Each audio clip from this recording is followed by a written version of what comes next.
I'm starting to wonder whether or not it's worth reviewing Telltale Games anymore.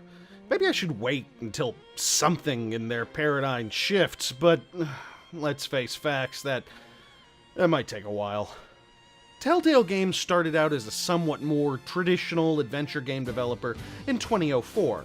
Right from the get-go, they established a reputation for borrowing popular licenses and wrapping them up in the dialogue and puzzle-heavy world of adventure.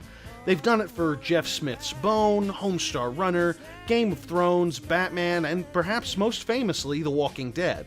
Their choose-your-own-adventure sense of play and the sometimes illusory notion that every choice you make matters is what made Telltale the company they are today. And now, with their latest blockbuster entry, Guardians of the Galaxy, I'm beginning to wonder if there's even a point in commenting on these anymore. That's not to suggest I don't like them, quite the opposite. As the story-centric gamer I've always been, I've always respected what Telltale brings to the table. Telltale has some terrific writers, and they generally put together a story that you can feel a part of, even if the choices you make generally only affect the game in a skin-deep sort of way. That's pretty much how all of these games go. So what's there to review? Just the story? The balance of choices? How fucked up Clementine's going to be when she's an adult? Let's just give it a go. Guardians of the Galaxy Episode 1, Tangled Up in Blue, is definitely a Telltale game. I mean it. On the highs and the lows. It hits all the beats. Which is impressive when you think about it. Say what you want about previous games, they've got a staff that can cover pretty much any tone, whether it's the ultra-bleak murder-death-kill extravaganza of The Walking Dead and Game of Thrones, or the comedy-soaked fun of Borderlands and Monkey Island. Guardians of the Galaxy obviously fits into the latter, and I have to say they got the tone right. You play as a human away from home and resident smartass Star-Lord as you attempt to understand the secrets of an ancient device known as the Eternity Forge. You engage in some quick-time combat, a few zingers, and possibly the most true-to-life plot conflict I've seen in a modern video game. How do we pay for our bar tab?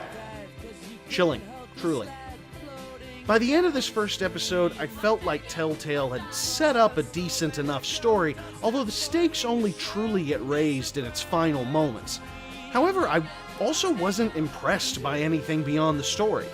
This could have been an arc in a comic book for all the gaming they threw at you, and I'm kinda loath to bring that up because that's been a complaint of Telltale for a long time.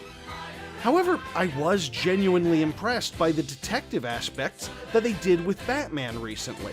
I thought that was an appropriately creative way to sort of shake up the searching for the next cutscene format that Telltale's been all about for years now. It gave me hope that they were thinking about the future of their games and attempting to do something, anything, to give the usual a new coat of paint. The closest approximation to something new in Tangled Up in Blue was a time sensor doodad that Star-Lord uses to see how a fight went down in one scene in order to gain better insight as what to do next. But for the record, you don't need it to progress. He mentions the time doohickey, and if you use it or not is completely up to you. You don't really gain or lose anything through its use. It's window dressing. It's a little addition. It's pretty weak. So, overall, how was the first episode of Guardians of the Galaxy? It was fun. It was funny. It was a Telltale game, which is good news if you like Telltale games. However they've deviated from their formula, I know there are more than a few of you out there, is why I bring that up. I enjoyed it. I'm looking forward to seeing how the story progresses, but it makes me nervous for Telltale on the larger scale. I wonder how long they can really keep this up and remain relevant. It's like eating a tasty burger that you know is made from endangered black rhino. Your first thought is, wow, those horn-headed bastards are good eating. And your second thought is, wow, probably won't be able to get a lot more of these in the future. If Daddy don't sink a little drinky, Daddy gets sad and blue.